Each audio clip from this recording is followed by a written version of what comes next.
মিলনটাকে কি বলা হয়? বলছে এই মিলনটাকে বলা হয় মৈথন ধর্ম।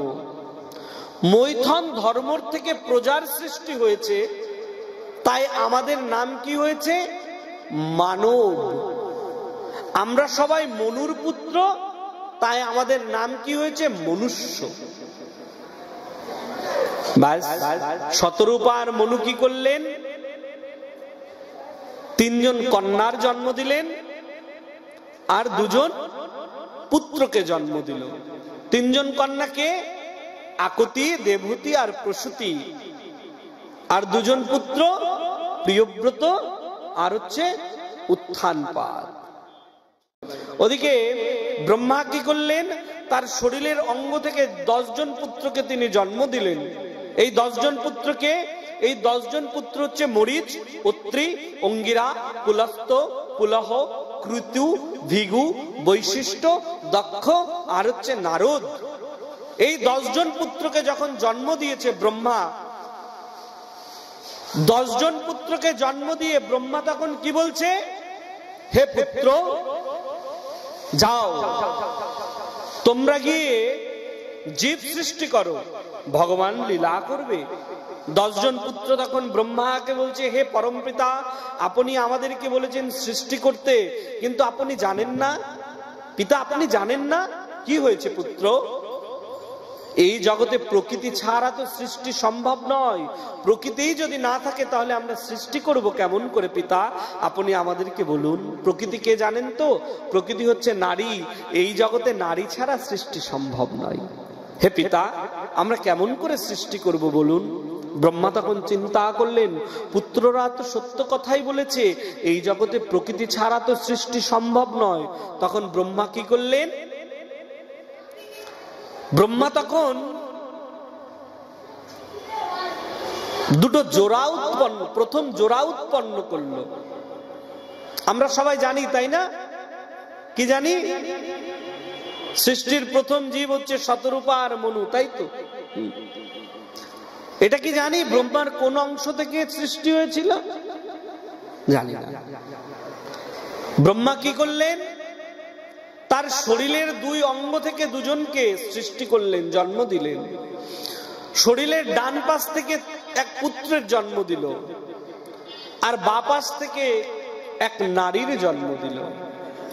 ডান দিকের বাহু থেকে যে পুত্রের জন্ম হলো, তাহলে ডান দিকে কোনখান থেকে জন্ম হয়েছিল পুত্রের? পুত্রটা কে? পুত্রটার নাম হচ্ছে মনু মহারাজ।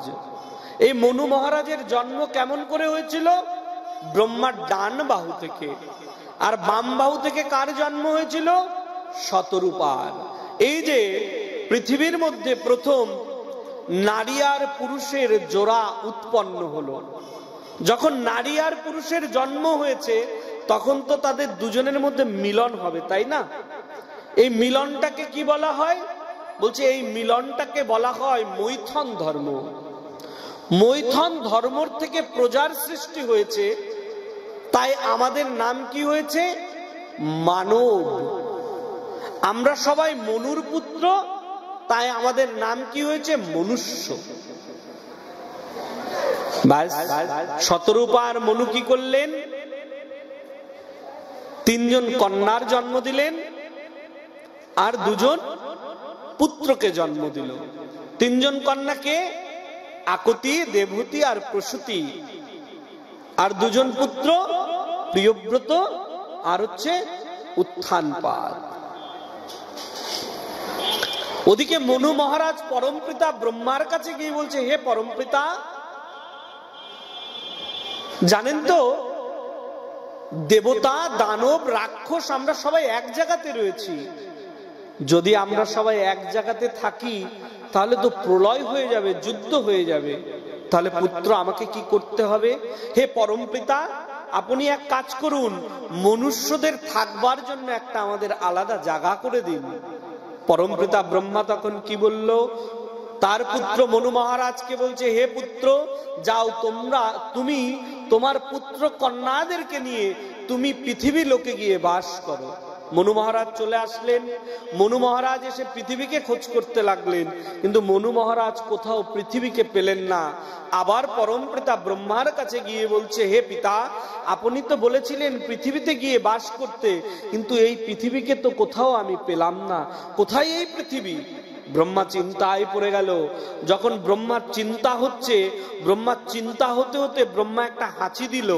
যখনই ব্রহ্মা হাঁচি দিল, ব্রহ্মার হাঁচির সঙ্গে সঙ্গে থেকে এক পরম পুরুষের জন্ম হলো। ওই পরম পুরুষ দেখতে দেখতে বিশাল আকার ধারণ করলো। তখন তার নাম হয়ে গেল বরাহ ভগবান। বলিয়ে বরাহ ভগবান কি।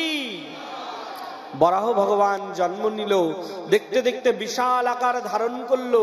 ব্রহ্মাকে বলছে, ব্রহ্মা তুমি চিন্তা করো না, আমি জানি পৃথিবী কোথায় রয়েছে। কোথায়? বলছে হিরণ্যক মহাদত্ত এই পৃথিবীকে রসাতলের মধ্যে লুকিয়ে রেখেছে, আমি পৃথিবীকে ওইখান থেকে উদ্ধার করে নিয়ে আসছি। বরাহ ভগবান চলে গেল। হিরণ্যক মহাদত্তর সঙ্গে প্রলয় যুদ্ধ হলো। হিরণ্যক মহাদত্তকে পরাস্ত করে পৃথিবীকে নিয়ে এসে স্থাপিত করলো। মনু মহারাজকে বরাহ ভগবান বলছে, হে পুত্র, যাও তুমি তোমার পুত্রদেরকে নিয়ে ওই পৃথিবীতে গিয়ে বাস করতে লাগো। ব্যাস চলে আসলেন পৃথিবীতে। এসে মনু মহারাজ তার পুত্রদের কন্যাদেরকে নিয়ে বাস করতে লাগলেন। এখন সুখদেব গোস্বামী পাদের কাছে পরীক্ষিত মহারাজ আবার প্রশ্ন করলেন, হে গুরুদেব, এই যে মনু মহারাজের 3 জন কন্যা,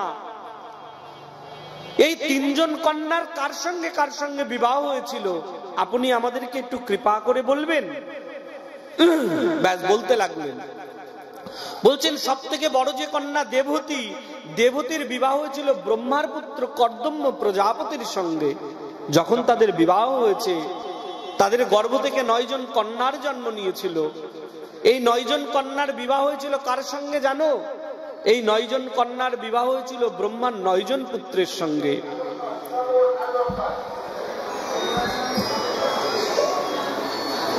এই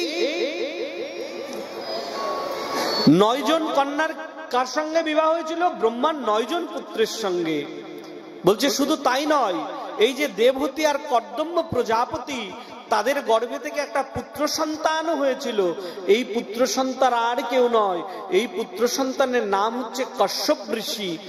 এটাও জেনে নাও, এই জগতে এই যে পশু পাখি কীট পতঙ্গ যাদের জন্ম হয়েছিল, এই কশ্যপ প্রজাপতির 2 জন স্ত্রী ছিল। একজন স্ত্রীর গর্ভে থেকে পশু পাখি কীট পতঙ্গর জন্ম হয়েছিল, আর একজন স্ত্রীর গর্ভে থেকে সব দেবতাদের জন্ম হয়েছিল। বলছে তাই? বলছে হ্যাঁ। বলছে তাহলে এই মনু মহারাজের যে আর একজন কন্যা রয়েছে, তাহলে এই কন্যার কার সঙ্গে বিবাহ হয়েছিল? বলছে দ্বিতীয় কন্যা হচ্ছে আকুতি। আকুতির বিবাহ হয়েছিল কার সঙ্গে জানো? আকুতির বিবাহ হয়েছিল রুচি প্রজাপতির সঙ্গে। যখনই রুচি প্রজাপতির সঙ্গে আকুতির বিবাহ হলো, তাদের গর্ভে একটা পুত্র সন্তান জন্ম নিল। ওই পুত্র সন্তান আর কেউ নয়, ওই পুত্র সন্তান কে জানো? স্বয়ং ভগবান যজ্ঞ রূপে তার গর্ভে জন্ম নিল। যখন ভগবান যজ্ঞের জন্ম হয়েছে, ভগবান লক্ষ্মী ঠাকুরানী দেখলেন ভগবান যজ্ঞ রূপে জন্ম নিয়েছে। লক্ষ্মী ঠাকুরানী তৎক্ষণাৎ কন্যা রূপে জন্ম নিল। আর যজ্ঞের সঙ্গে লক্ষ্মী ঠাকুরানী কিভাবে জন্ম নিয়েছিল? লক্ষ্মী ঠাকুরানী জন্ম নিল দক্ষিণা রূপে জন্ম নিল। এই যজ্ঞের সঙ্গে দক্ষিণার বিবাহ হয়েছিল। তাই বাবা, যে কোনো যজ্ঞ অনুষ্ঠানে গেলে, সেটা ভাগবতীয় যজ্ঞ হোক, নাম যজ্ঞ হোক, গীতা যজ্ঞ হোক, যে কোনো সংকল্প যজ্ঞে গেলেই, ওই যজ্ঞে গেলে দক্ষিণাস্ত্র করতে হয়। কেন? বলছে যজ্ঞের যেহেতু স্ত্রী দক্ষিণা, তাই জন্য যজ্ঞ আর দক্ষিণাকে এক জায়গায় রাখতে হয়। তাই বাবা, যদি অনুষ্ঠান ভাগবতীয় অনুষ্ঠান ভাগবতীয় যজ্ঞে আমরা যাই, যতক্ষণ আমরা দক্ষিণাস্ত্র না করি, ততক্ষণ আমাদের এই যজ্ঞের ফল সম্পূর্ণ হয় না। উপস্থিত সাধুগুরু বৈষ্ণব কমিটির থেকে দৃষ্টি আকর্ষণ করছি, সব একজন চলে যাবে, আপনাদের কিঞ্চিত দক্ষিণাস্ত্র ভাগবতীয় যজ্ঞের জন্য আপনারা দান করবেন। এখন প্রশ্ন করছে কি? এখন প্রশ্ন করছে, গুরুদেব তাহলে দুইজন কন্যার কথা তো শুনলাম, তাহলে এই যে তৃতীয় যে কন্যা, এই তৃতীয় কন্যা প্রসূতি, এই প্রসূতির কার সঙ্গে বিবাহ হয়েছিল? বলছে প্রসূতির কার সঙ্গে বিবাহ হয়েছিল জানো? প্রসূতির বিবাহ হয়েছিল দক্ষ প্রজাপতির সঙ্গে। এই দক্ষ প্রজাপতির 16 জন কন্যা ছিল। দক্ষ প্রজাপতির কয়জন কন্যা? 16 জন কন্যা। কিন্তু জানো 10 জন কন্যার 13 জন কন্যার বিবাহ হয়েছিল একজনের সঙ্গে। অনেকে আবার মনে মনে চিন্তা করছে একজন পুরুষ 13 জনকে বিবাহ করেছিল। হাই হাই, এরকম অনেকে চিন্তা করে, জানেন তো? এটা আমাদের সনাতন ধর্মটা অনেক ইন্টারেস্টিং একটা ধর্ম। বলছে এই ধর্মের মধ্যে পুরো রস লুকিয়ে রয়েছে, পুরো রস। যত নিংড়াবেন দেখবেন ওইখান থেকে শুধু মধুই আর মধু। তাহলে 13 জন কন্যার বিবাহ হলো কার সঙ্গে?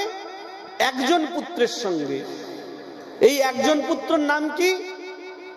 এই একজন পুত্রের নাম হচ্ছে ধর্ম। তাহলে ধর্মের সঙ্গে কাদের বিবাহ হয়েছিল? 13 জন কন্যা। তাহলে বাবা যদি ধর্মকে যদি কেউ ধারণ করে, ধর্মকে ধারণ করলে কি কি পাওয়া যায় এটা ভাগবত দৃষ্টান্ত দিচ্ছে, শুনে নিন, জেনে নিন। যেরকম পকেটে যদি টাকা থাকে বাজার থেকে কিনতে পারবো, তাই তো? তাহলে ধর্মকে ধারণ করলে কাদের কাদের পাবো? বলছে তুমি যদি ধর্মকে ধারণ করো, ধর্মের 13 জন স্ত্রীকে তুমি পেয়ে যাবে। তাহলে 13 জন স্ত্রী কে কে? বলছে ধর্মকে ধারণ করলে তুমি পাবে শ্রদ্ধা, ধর্মকে ধারণ করলে তুমি পাবে মৈত্রী, ধর্মকে ধারণ করলে তুমি পাবে দয়া, দয়ার পরে তুমি পাবে শান্তি, শান্তির পরে পাবে তুমি পুষ্টি, পুষ্টির পরে পাবে তুমি তুষ্টি, তারপরে পাবে তুমি ক্রিয়া। ক্রিয়া মানে বোঝেন তো? কর্ম। যখনই আপনি কর্ম করবেন দেখবেন কর্ম করলে কি হয়? ফল লাভ হয়। সেটাকে কি বলে? উন্নতি। তাহলে ধর্মকে ধারণ করলে কাকে পাবো? উন্নতিকে পাবো। যখনই উন্নতি হয় দেখবেন তখনই তার বৃদ্ধি হয়। তাহলে ধর্মকে ধারণ করলে কি পাবো? ধর্মকে ধারণ করলে বুদ্ধি পাবো। যদি বুদ্ধিকে পাই, বুদ্ধিকে পেলে মেধাকে পাবো, মেধাকে পেলে কাকে পাবো? তিতিক্ষা পাবো। তিতিক্ষা মানে বোঝেন তো? বিষয় বাসনার প্রতি আর কারোর আসক্ত থাকে না, এটাকে বলা হয় তিতিক্ষা। তাহলে ধর্মকে ধারণ করলে তিতিক্ষা চলে আসে, এই জগতের প্রতি তিতিক্ষা চলে আসে, তখন শুধু বৈষ্ণবের চিন্তা, ভগবানের চিন্তা হয়। তাহলে ধর্মকে ধারণ করলে পাওয়া যায় তিতিক্ষা। তিতিক্ষাকে ধারণ করলে, ধর্মকে ধারণ করলে কাকে পাবো? ধর্মকে ধারণ করলে পাবো হৃ। তারপরে কাকে পাবো? বলছে তারপরে তুমি পাবে মূরতি, অর্থাৎ তুমি পরম পুরুষের মতো মূরতি ধারণ করে ওই গোবিন্দের চরণে তুমি তোমার দেহটাকে সঁপে দিতে পারবে। মুক্তির কথা, জন্ম জন্মের মুক্তির কথা, জীবনের